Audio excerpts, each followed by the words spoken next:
Welcome to Metal Wani and Metal Nation Radio. With us today, we have the man, the myth, the legend, Mr. Wolf Hoffmann of Accept. How are you doing, sir? Hey, good to be with you. Quite an introduction. I don't really feel like a legend, but it's nice to be with you. Well, you really are. You have to accept that. All right, fine.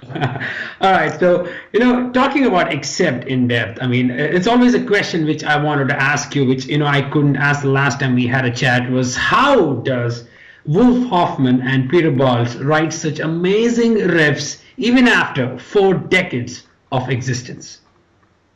Writing riffs has always been super easy for us. And I just get together in a room with him and, we start jamming and riffs come left and right.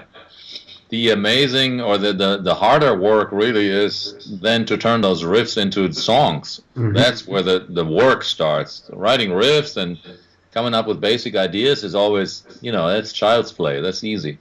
Okay, and in that case, if whatever gets left out, has it ever been a possibility, or let's say you guys have done that, let's say some riff from Blood of the Nation which you didn't use, maybe you used in our Blind Rage, maybe?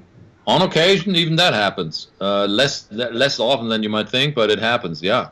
Mm-hmm. Oh, that's really cool. Now, talking about the new lineup, I mean, you have a fresh blood in the band now again. I mean, Lillis and Christopher are there. So you guys have played shows as well. How's the energy in the band right now? Because 2 new members and now you two are the root of the band. So how's the feeling inside the band now? Really good. I mean, people always say that. I guess you couldn't interview anybody and he would say, you know what, I think these guys suck. But but no, tell you the truth. I mean, we feel like we have a jolt of new energy. Totally do. Uwe is an amazing guitar player, and we've known him personally for some time because he's been around the band for a number of years. Right. In the form of a guitar tech and as a friend. And so that in itself makes a huge difference that you know somebody, how personality works, because being in a band is 20% musicianship and 80% of other stuff, personalities. How do you travel with somebody? How do you like somebody, basically? If you like somebody, it's a lot easier to make music with him than if you just just barely get along. Absolutely. Obviously. So. And a good part of our time is spent traveling together and just dealing together. So if you have people that you like and you get along with, that makes all the difference in the world. And then the other thing is if you have people that are really enthusiastic about being there, that also is a huge difference. It doesn't help you maybe if you have a better musician, but he's not he's lazy or he's not into it or he's always late, and you can really feel that he's not really giving it 100%. So that doesn't really help anybody. So now we have 2 guys who are really enthusiastic about being in this band, and they want to travel the world and they want to be with us. So it's really a fresh energy. It's great. Oh, that's really wonderful. Now, touring is something which you guys love. I mean, you guys have been on road in support of Blind Rage for more than a year now, and you're coming to the last part of the touring cycle before the entire thing ends. So which starts from November. So because you played so many shows, change set list bit here and there. Did you guys ever get a change by adding, let's say, by playing some more new songs from Blind Rage? Man, I think we started playing 6 new songs initially, and we're down to maybe still playing 5. I would have to count them, but we're playing a lot of new songs in our set list lately, and we've tried a lot of them. So a lot of them do work really well. Yeah, this album, more than any album we've ever done, ended up in the set list. Wow, that's cool. A lot of times you just use 1 or 2 because you have your tried and true formula, and you don't really want to mess with it, and the fans just want to hear the new stuff, the old stuff anyhow. So, but man, this album, as well as because it did so well and it feels so good, we play a shitload of songs. Now that's wonderful. I mean, it gives a chance for fans to explore even more, because playing 6 songs from a new album with a set list of, let's say you guys have around 12 songs on the list, maybe? No, it's usually around 20. My goodness, yeah. So that covers the entire essence of seeing Accept live.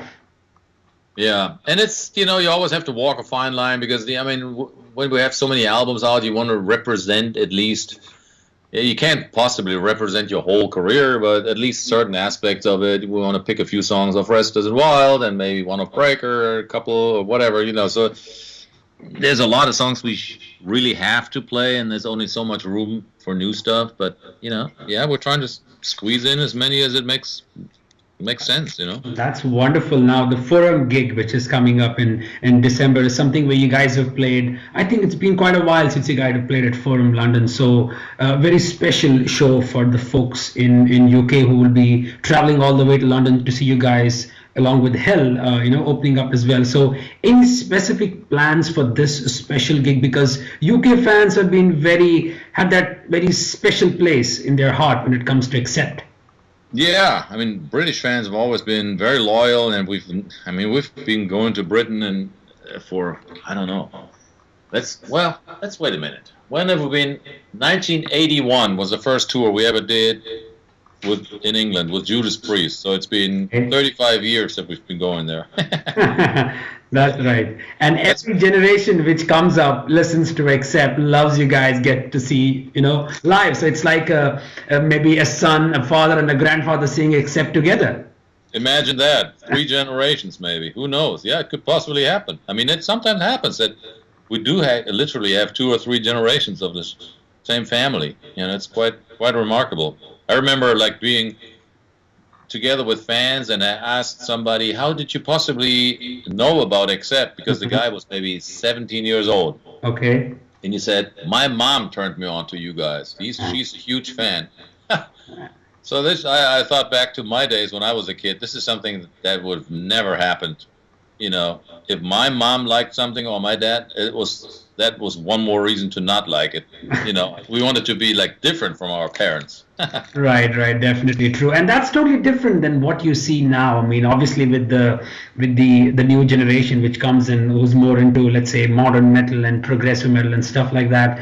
Right. They just don't seem to go back to those good old days of '80s and explore bands like Accept and Judas Priest, etc. Sure. But it's nice to see people actually doing that now, more and more. That they seem to be interested in where does it all come from, and the bands that started this whole thing, that they seem to have a renewed interest.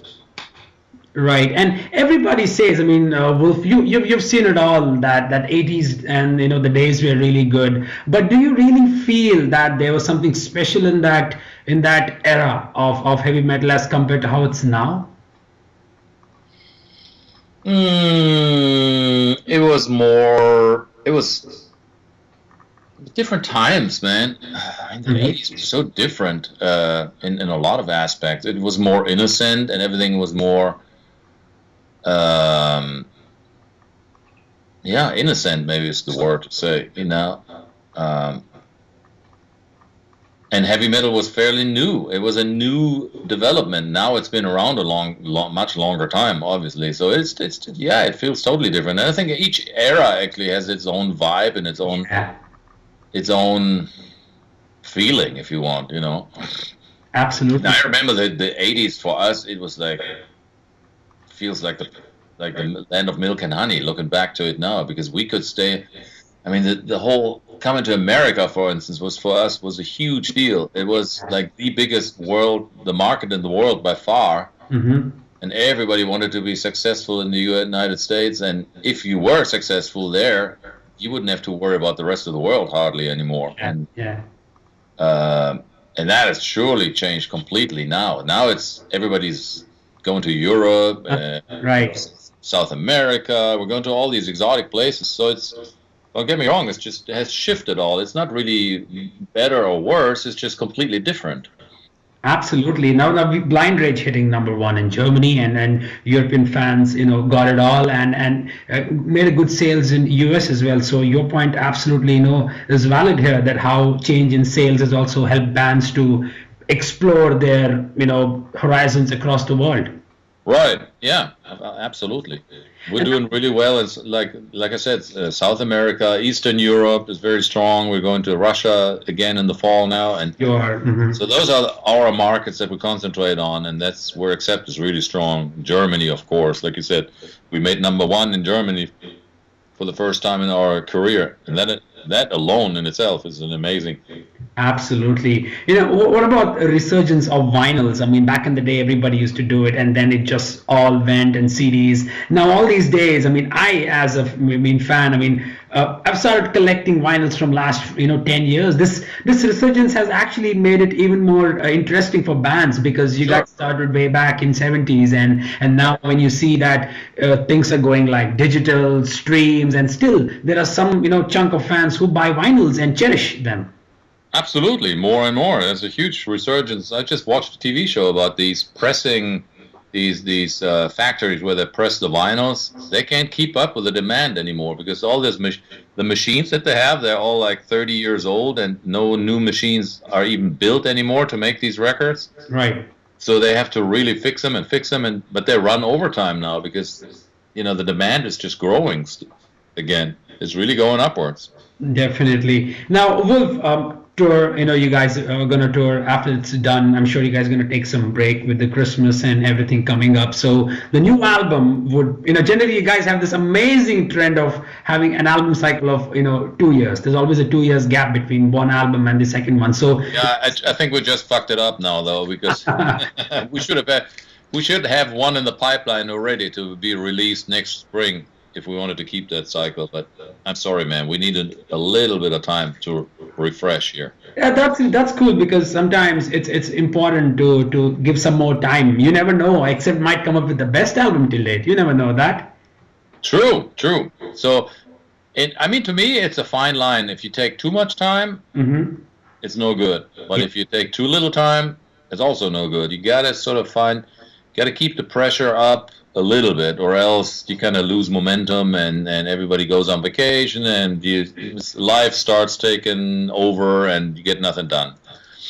But if you push it too hard, and like we've been pushing it really hard these last 5 years, album tour, blah blah blah. Yeah. And I felt like we needed a couple months off here, and that's what I took these last couple months that we've been off the road. I've just took the time to relax and mow the lawn and do shit around the house and things that I normally never have the time to. So it's been very, very good, and now we're full of energy and start. I think right after this next run, we're going to start writing songs full force. That's wonderful. So, any possibility of having the you and Christopher be part of songwriting process here and there?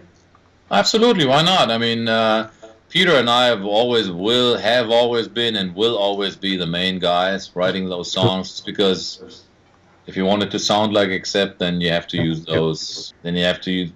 That's what it is. That's who we are, and that's what we should be like. But at the same time, we're glad to have new guys on board, and we'll see how it all goes. That's wonderful. And Wolf, I really like the trend of long solos on Blind Rage, which I found this approach very interesting on Blood of the Nations. And then it's cool to see that you again took this.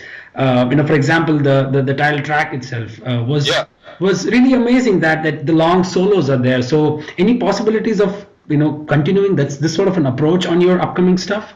Well, heck yeah, if I can, why not? I mean, I've always looked at a solo, not on all songs, but on most songs that we do, I try to come up with a regular composition for the solo, where it's a new element gets introduced and a new melody or something new that wasn't there before. I don't like it so much when it's just, you've got a verse, a chorus, then you solo over the verse again and chorus, and the song is finished. Then it's so predictable, if you know what I mean. I'd like to come up with something where you go like, ooh, the song turns into a slightly different direction for the solo, and then it comes back for the last little bit. So good chance to explore, isn't it? It is, and it's a lot of fun to me, and I like doing this kind of stuff, and I have a long history of doing it that way, and I see no reason why I shouldn't be on these new songs. Shouldn't be doing it that way. That's wonderful. So, Wolf, before we conclude, any words of wisdom or something which you want to say to your fans in UK who are gonna, listen to the interview and wait for you guys to play at the forum? It's just great to be alive and being in this music business for all these years. So I'm just enjoying every moment of it, and I'd like to say thanks to all the fans who are still out there, and all the new fans that are coming to the to the club. on a daily basis. So it's just wonderful, and I can't wait to be out on the road again and see you guys in London or wherever it might be.